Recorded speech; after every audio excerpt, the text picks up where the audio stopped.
Dans ce communiqué Radio Presse fait le 17 mars 2021, le bureau exécutif du Conseil national de la jeunesse du Cameroun est dissous. Par conséquent, la présidente n'a plus qualité ou habileté à mener une quelconque action au nom du Conseil.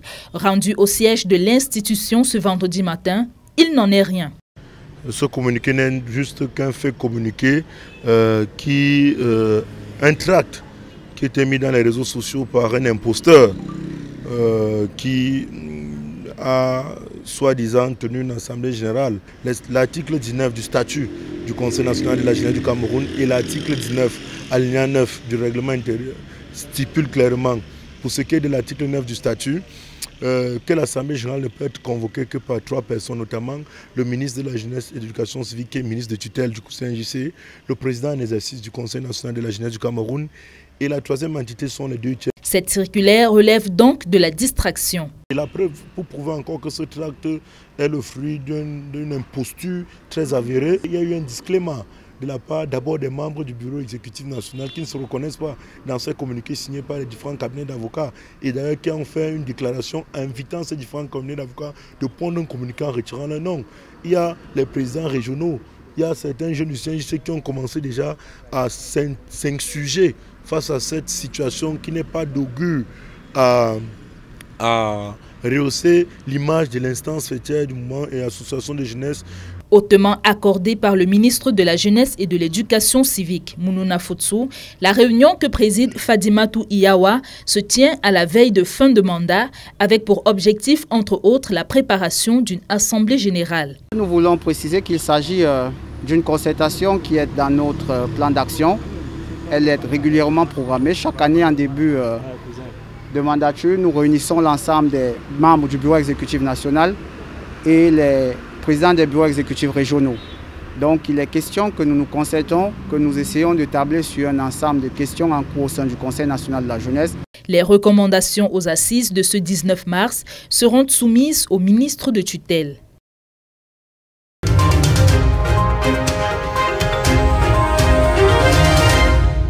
Reconduits au perchoir pour un nouveau mandat, Kavayegue Djibril et Marcel Nyandifendi font les choux gras de la presse. Les réseaux sociaux se déchaînent, les commentaires virulents des internautes vont bon train.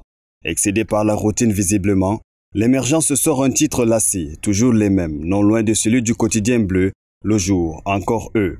Empruntant le même sillage, le messager évoque l'état de santé des nouveaux présidents et voit en leur réélection comme un dictat de l'immobilisme.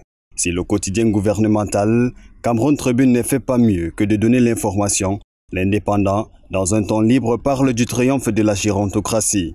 Surfant sur les mêmes vagues, certains internautes ne se font pas prier pour rester dans le jeu. Absurdité, illusion, incompréhension, les qualificatifs inondent la toile.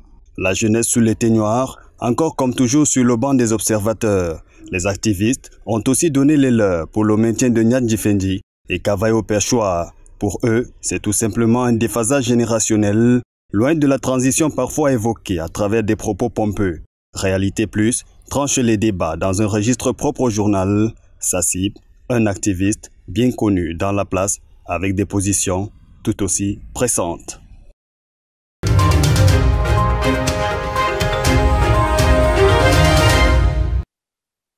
À peine est-il entré dans le rôle que ce voyageur est stoppé net.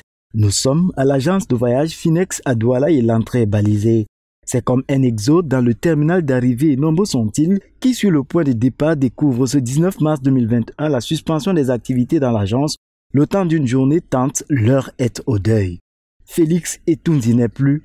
Le président directeur général de cette entreprise de transport interurbain est mort la nuit du jeudi 18 mars 2021 à l'hôpital gynéco de Douala des suites de maladie.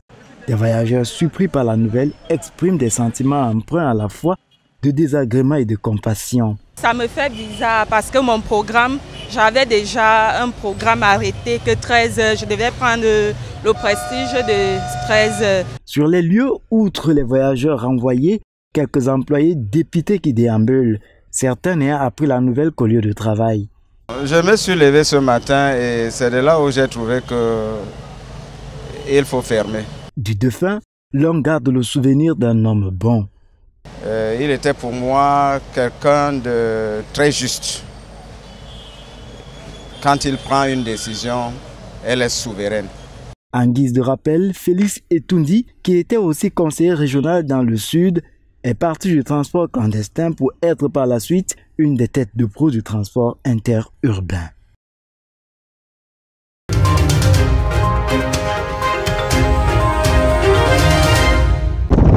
Jusqu'ici, étape la plus longue de la tournée du préfet de l'Océan, la Lokunje lui a dévoilé son visage d'empire agro-industriel. De la banane douce à l'EVA, passant par le palmier à huile, avec pour cerise sur le gâteau des fermes modernes, Nourou Bello s'est imprégné des particularités de cet arrondissement, porté d'entrée et de sortie du département, qui fait en même temps une ceinture verte autour de ces derniers.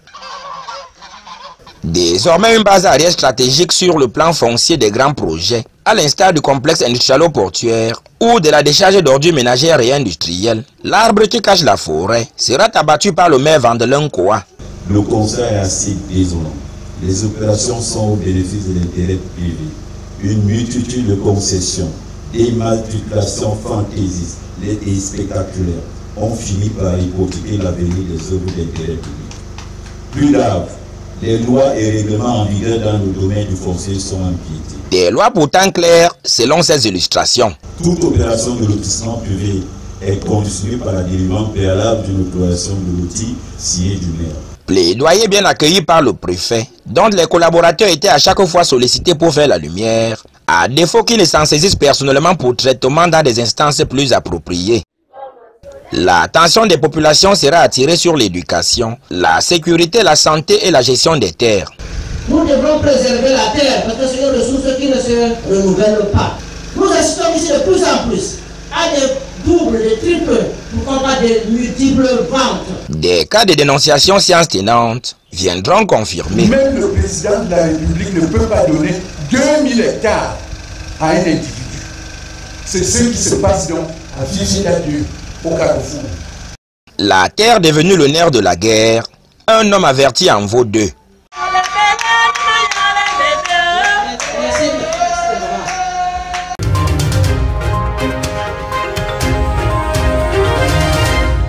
L'esplanade des services du gouverneur de la région de l'Est a servi de cadre ce jeudi 18 mars pour le lancement de la campagne régionale d'intensification de lutte contre la Covid-19. À Bertois, en dépit des efforts consentis par les autorités sanitaires pour juguler la progression de la pandémie dans la région de l'Est, on continue d'observer un regain de la maladie. Les statistiques indiquent que 1880 patients ont été guéris dans la région depuis le début de la crise sanitaire.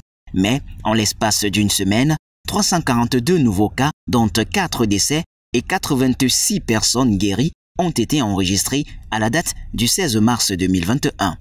Une détérioration de la situation épidémiologique due en grande partie au relâchement des mesures barrières et au non-respect des résolutions prises le 17 mars 2020, d'où une sensibilisation accrue et un réveil de tous à revenir immédiatement au respect des mesures barrières, comme dans ces lieux publics par exemple. Dans les bureaux, il y a les gels hydroalcooliques, tout le personnel à bord son cache-nez et nous faisons beaucoup plus dans la sensibilisation, bien sûr. De temps en temps, à partir de notre standard et de notre porte-voix, nous informons les passagers. Le gouverneur de la région de l'Est a, au cours de cette campagne d'intensification, invité toutes les forces vives de la région à se mobiliser pour lutter contre la pandémie. Les populations, les chefs traditionnels, les leaders religieux, les hommes politiques, l'administration, tout le monde, tous ces groupes doivent se mettre ensemble pour un seul objectif, combattre la Covid-19. Et le meilleur moyen aujourd'hui de combattre la Covid-19, c'est de prendre les mesures préventives. Cette campagne d'intensification de lutte contre le coronavirus a été l'occasion pour les responsables de la délégation régionale de la santé de l'Est de montrer le matériel et les gestes à adopter pour mieux barrer la voie au Covid-19.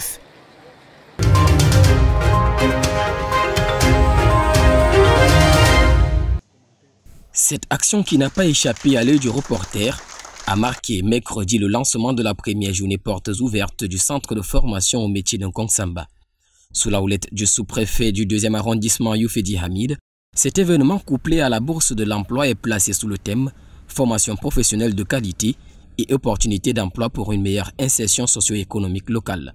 Objectif: il s'agira en fait d'informer déjà la population de Mungo et ses environs, de sensibiliser cette population par rapport à ce joyau architectural. Il s'agira à ce moment-là de mettre sur la table quelques offres en termes d'emploi dans la zone. Au cours de cette rencontre, le ton a été donné à la visite de différents ateliers de formation au sein desquels les apprenants ont su démontrer leur savoir-faire. Le faible taux d'inscription des populations qui pleurent pourtant le chômage a également été déploré. Selon le maire, le centre de formation au métier de Nkongsamba a une capacité d'accueil de 150 places, mais seulement 50 jeunes sont en formation. À ce titre, je veux exhorter toutes les populations de Nkongsamba et même du Mungo à envoyer vos enfants se former ici. C'est la technologie de pointe et nous pourrons, le moment venu, faire face au marché de l'emploi. Dans son attitude, le sous-préfet, après avoir encouragé le personnel enseignant, a pris sur lui le soin de rappeler la raison d'être de la formation professionnelle au Cameroun.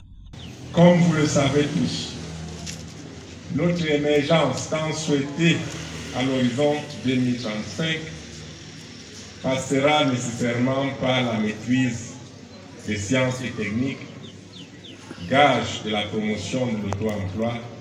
Ce centre ouvert à tous les jeunes diplômés ou non diplômés, ainsi qu'aux travailleurs qui veulent se recycler ou se reconvertir professionnellement, a été inauguré le 11 mai 2018 par Zachary Perevet, ancien ministre de l'Emploi et de la formation professionnelle.